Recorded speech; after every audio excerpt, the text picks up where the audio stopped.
here are the notes for our next poem, which is the reply to the Passionate Shepherd. It's by Sir Walter Raleigh. It's the Nymph's reply to the Passionate Shepherd. Things you have to know about Sir Walter Raleigh. He was born 1552, maybe 1554. His birth date's a little murky, but he definitely dies in 1618. We know the exact day of his death because he gets his head cut off at the order of the king.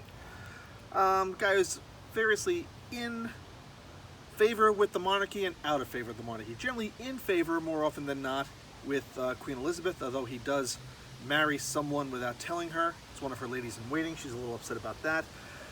Some possible intrigue there. I believe that possibly Elizabeth and Sir Walter had a relationship in quotation marks. But what makes him a Renaissance man? Oh my goodness gracious. He was a soldier, an explorer. He founded the first colony in North America. Doesn't survive. It's the Roanoke colony of Virginia, and eventually, of course, Jamestown and Plymouth colonies are the successful ones. But he does found a colony that exists for 3 years and then disappears. Fascinating reading there about that. He's a historian. He tries to publish a bunch of different histories. Of course, he's a poet. He's a member of Parliament, and something that's known as a courtier. What's a courtier? A courtier is someone who's involved in court, someone who's trying to make their name as a favor to the royal family. He works as a pirate. He harries Spanish shipping early in his career and is buying and building a entire boat that's used as a flagship during the Spanish Armada. He builds that for Queen Elizabeth. Some people, there's a branch of scholarship that believes that he wrote a number of Shakespeare plays. So I got playwright there, Shakespeare, question mark. Anyway, it's published 1 year after Marlowe's poem in 1600. The natural gifts and the natural elements of the poem are rejected by the speaker. Okay, does not say yes to the Passionate Shepherd's proposal. Things that we want to be looking for, of course, are pastoral poetry. It's in the pastoral vein.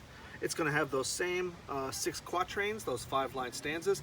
It's almost a line-by-line refutation of the Passionate Shepherd's plea. Have to be aware of the cycle of nature and the cycle of life. The cycle of nature, of course, runs from spring to summer to fall to winter. The cycle of life goes from birth to adulthood to old age to death, and then the cycle starts all over again. Poets often use that in a metaphorical way, so you got the word metaphor down there as well. The most fascinating thing over here at number 4 is call and answer. Did I do 2 number 4s? Is that what I did? I think I did 2 number 4s. That should be number 5. Number 5 should be call and answer poetry. An artist's work is inspired by another artist's, and that second artist responds. Passionate Shepherd to His Love has been generating responses since its publication. So not only do you have Marlowe, and you have Raleigh responding to Marlowe, all the way up into the 20th century. Fantastic artist William Carlos Williams responds and says in a poem that Raleigh was right. Fascinating stuff, William Carlos Williams.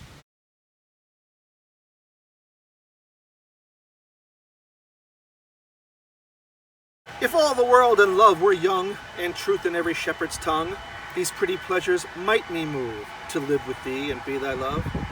Time drives the flocks from field to fold, when rivers rage and rocks grow cold, and Philomel becometh dumb, the rest complains of cares to come. Philomel is a songbird, again responding to the similar stanza in the Passionate Shepherd. The flowers do fade, and wanton fields to wayward winter reckoning yields. A honey tongue, a heart of gall, is fancy's spring and sorrow's fall. You can see the intricate play on words there, using the seasons and their double meanings. Thy gowns, thy shoes, thy beds of roses, thy cap, thy kirtle, and thy posies, soon break, soon wither, soon forgot, in folly ripe, in reason rot. Marvelous play on words. In many ways, it's the superior poem. Thy belt of straw and ivy buds, thy coral clasp and amber studs, all these in me no means can move to come to thee and be thy love. But could youth last and love still breed, had joys no date nor age no need, then these delights my mind might move to live with thee and be thy love. Take it in, throw it on the fake document camera, mark it up for you, and get this out to you today. All right, hello class, hopefully this is recording. Up at the top of our board today, call and answer literature. art inspiring and creating other art. There, of course, are the notes from yesterday, from Passion Shepherd to His Love. We're going to focus down here on the nymph's reply to the shepherd. So Raleigh starts off his poem with, "If all the world and love were young." And I made the point yesterday that if Passion Shepherd is a proposal, come marry me, well, let me tell you, no matter what your proposal is to someone, you only want one answer. You want the answer to be yes. If you're starting off with if, this is already going to end badly for our poor, passionate shepherd. "If all the world and love were young, and truth in every shepherd's tongue." That's an important line. "These pretty pleasures might me move to live with thee and be thy love." Time, important concept, important element. I made this point about my answers for On My First Son. "Time drives the flocks from field to fold, when rivers rage and rocks grow cold. Philomel becometh dumb, the rest complains of cares to come." It's not always going to be beautiful. It's not always going to be easy, okay? We can't just sit by and watch the waterfalls and watch our flocks eat. We have to go do stuff. Being a shepherd's hard work. "The flowers do fade, and wanton fields to wayward winter reckoning yields. A honey tongue, a heart of gall, is fancy's spring and sorrow's fall." So great. Fantastic wordplay here by Sir Walter Raleigh. "Flowers do fade, and wanton fields to wayward winter reckoning yields. A honey tongue, a heart of gall, fancy spring, sorrows fall." If I listen to your honeyed words, if I listen to your sweet talk now, I'm going to end up in a bad way. I'm going to give my fancy, I'm going to give my heart here in the spring. It's going to lead to my downfall, using double meaning there of the word fall, for not just autumn, okay? "A heart of gall" means I listen to your honey tongue, I'm going to get a heart full of bile. I'm going to get a bad reaction to your honeyed words. Not every shepherd is honest. Sometimes they're just out for one thing, and it's not love, okay?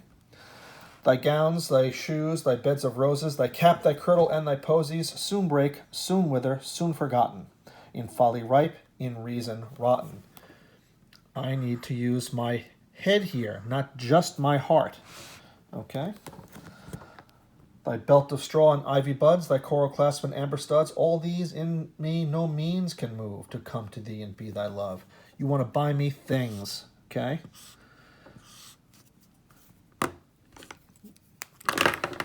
You can't buy me, okay? I won't be bought. There's a word for someone whose affections that you can buy with monetary gifts, and it's not flattering. It's not a good word, okay? She tries to let him down easy. She's not completely heartless. But could youth last and love still breed, had joys no date, nor age no need, these delights my mind might move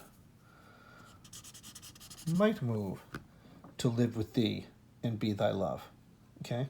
If we were always going to be in this wonderful fantasy world that you create up here in Passion Shepherd, then yes, maybe I could. But that's not real life. Whereas the Passion Shepherd is romantic, I think we have to say that the nymph, this young shepherd girl, is realistic. Which leads to, how can Raleigh create such a modern and intelligent, well-spoken, rational woman? How is he able to write from a female's perspective so well? Well, he did perhaps carry on a love affair with the most powerful, well-educated monarch the Britain's ever known, just happened to be a woman. It's entirely possible before he got married and fell in love with his Bess Throckmorton, his lady-in-waiting, the rumors suggest that he had a love affair with Queen Elizabeth herself. He knows intelligent women. He knows smart women. And he knows what women really think and really want. And it's not necessarily this fluffy, romantic, unrealistic portrait of what life's going to be like. Tell me what's really going to happen. Tell me what's really going to happen. Don't think that I'm going to fall for your honey tongue, okay? There's far too many intelligent women that don't buy the first line that any shepherd drops. I love this poem. I teach it to my own daughter, in fact. I think every father should. It's a respect for intelligence, a respect for rationality, a respect for honesty. And it's incredibly modern in its tone for something that was written and published in 1600. Okay? Certainly takes the conventions of how men and women are portrayed in love poetry and turns it on its head. She's the intelligent, smart one, and that's why I love this poem. I love its response. I love Christopher Marlowe. His plays, Dr. Faustus and stuff, are great. In this case, Sir Walter Raleigh, I think, tops him. Walter Raleigh says the natural world is fantastic, but we can't live there. We've moved past that. We can't just live on your attempts to buy affection. I won't be bought. Realistic portrait of what women really want in love. What women really want in love. Okay, so that's it. Call and answer poetry, pastoral poetry, metaphors, this honey tongue, heart of gall, fancy spring, sorrow fall, all metaphors, and folly ripe in reason rotten. You're going to sway me with this argument that's full of possibilities to cloud my rationality in reason rotten. I don't have a rotten reason. I have an intelligent mind, an intelligent brain. I can think of this for myself. There it is. Thanks, folks.